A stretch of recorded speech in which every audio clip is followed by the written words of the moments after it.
explain futures contract. Now friends, as far as the explanation of the futures contract is concerned, for that I can say something like this, that whatever we have understood for forward contract, exactly the same is the futures contract with certain changes. So what is futures contract? In a simple words, standardization of the forward contract is futures contract. Don't write anything, let me explain you first of all. The very first thing that we understand is, as far as the forward contract is concerned, say it is entered upon informally.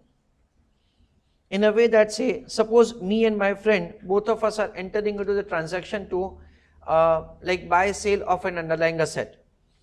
So whatever this transaction which is entered upon between both of us on direct basis, that is what we understand is a forward contract. Now when I do exactly the same transaction through an exchange, it is given a name as the futures contract. As we have heard popularly as, say, the F&O transaction, in that, say, the term F stands for the futures contract, and it is entered upon through standardized agency.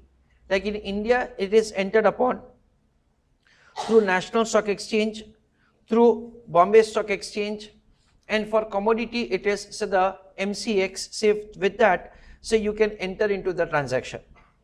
So the first thing that we understand is the forward contract is entered upon informally, say, between direct parties, and futures contract is entered upon through a standardized agency, that is, say, through an exchange.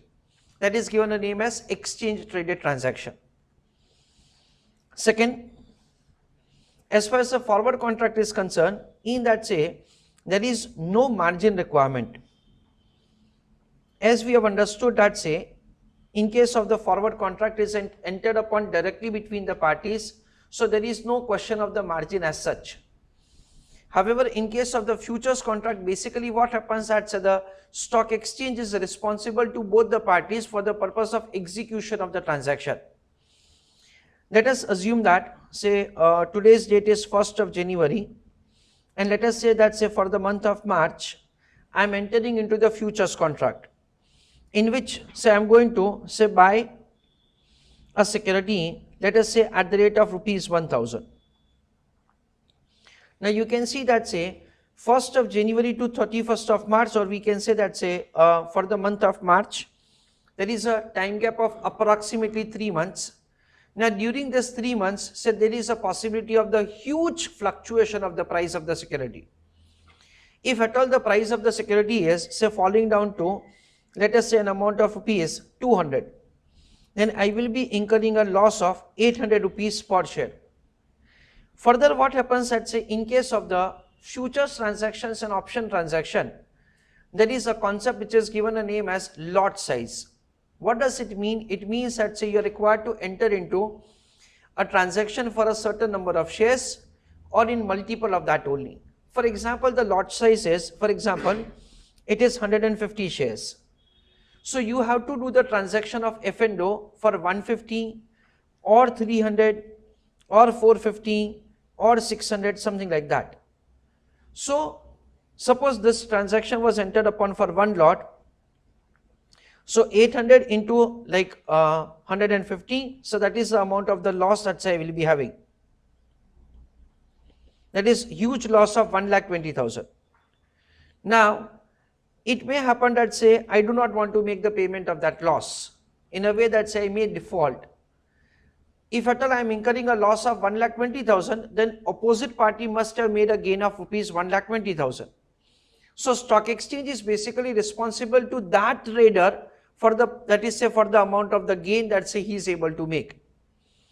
That is the reason, say, what happens that, say, in futures contract, stock exchange will collect the margin on the regular basis. How to compute the margin, that we are not discussing right now, but margin is, say, collected, say, when you enter into the transaction, that is given a technical name as the initial margin, and whenever the price is, say, fluctuating against your transaction, means you have entered into the transaction to buy and the price is falling, then in that case, in a simple language, whatever the loss which is there in your transaction, that loss you are required to say pay, and for that, so on daily basis, say they will tell your account.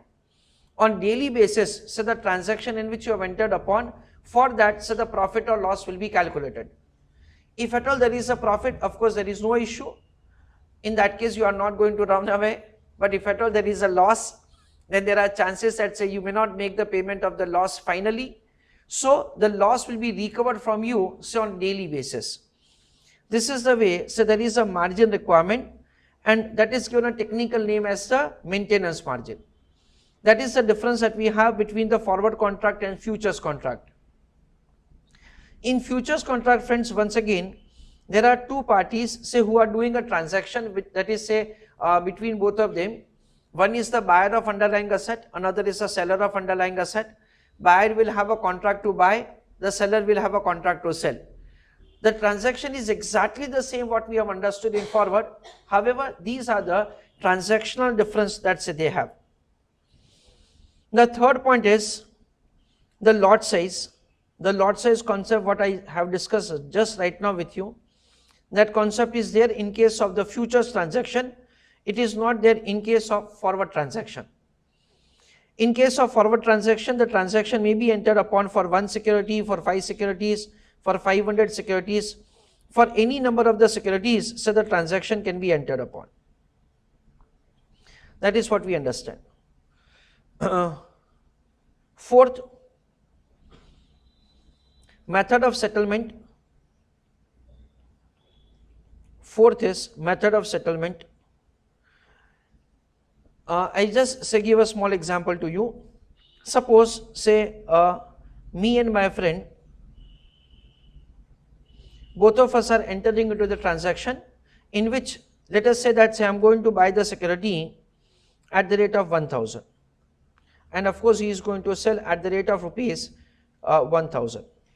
Now the date on which say the contract is expiring, let us say that say the spot price is an amount of rupees 1200. So I go to my friend and I tell him that say here is 1000 rupees, you give a security to me. My friend tells me that say Maulin, you can see that say the price is 1200, so basically you have made a profit of 200. Is it fine if at all I give you 200 rupees? Like that, say I may, that is my friend may tell me like this. So my friend may tell me that say, that is it fine if at all I give 200 rupees to you? I may say that say yes, it's fine. So it is what we understand is that say the transaction may be settled through physical delivery, or the transaction may be settled on the cash basis, the difference. This is what say we understand is say depending upon the mutual understanding. But in case of say the futures contract, the things are not like this. In that say what that is in that case, whatever the say the exchange has decided, that is the way you are required to say do the transaction. Right now in India we have a situation wherein say it is say settled through the differences. It means that say suppose I buy and the price increases, then whatever the profit subject to the transaction cost will be credited to my account, and if at all there is a loss, then in that case that loss and the transaction cost will be debited to my account. This is what say we have. In case of the multi-commodity exchange, that is in MCX, they have defined for say number of commodities, say it will be through physical delivery, and for number of commodities, say it is through the difference. So whatever they have said, that is what say all of you have to follow. Next is a difference called time period.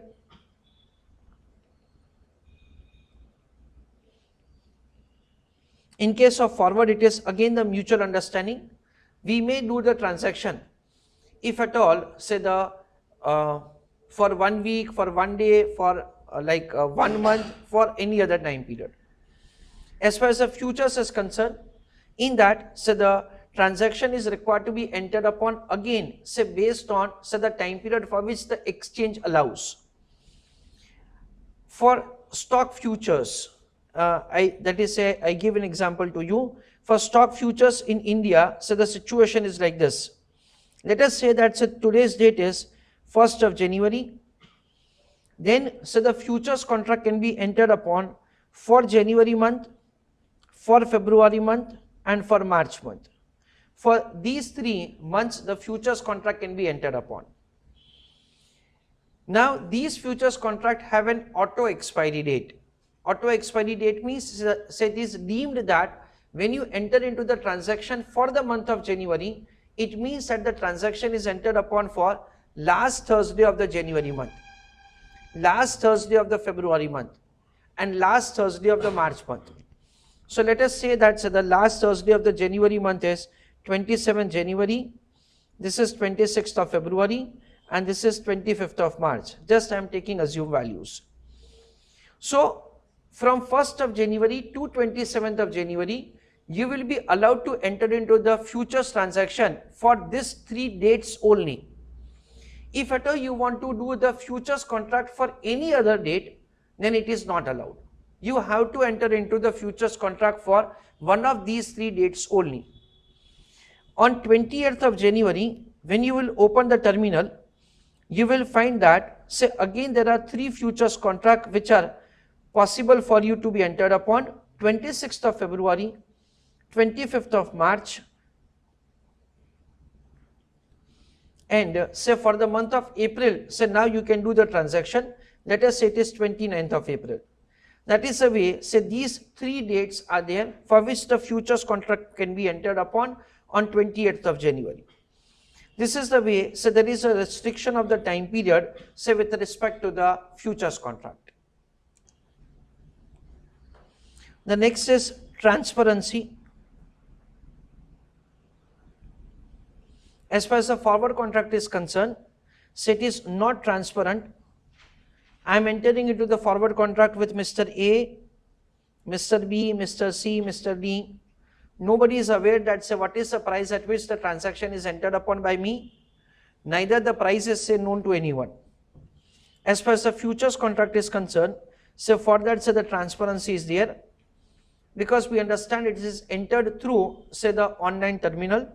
So what is the futures price that anybody can come to know, even though say you are not a party to the contract. These are the major differences that we have of the forward contract and futures contract. Otherwise, in terms of the basic transaction, there is no difference. May it be the forward, may it be the futures. Again, there are 2 parties. One is going to buy, another is going to sell. Both of them will be doing the transaction say at a fixed price at which the transaction will be entered upon.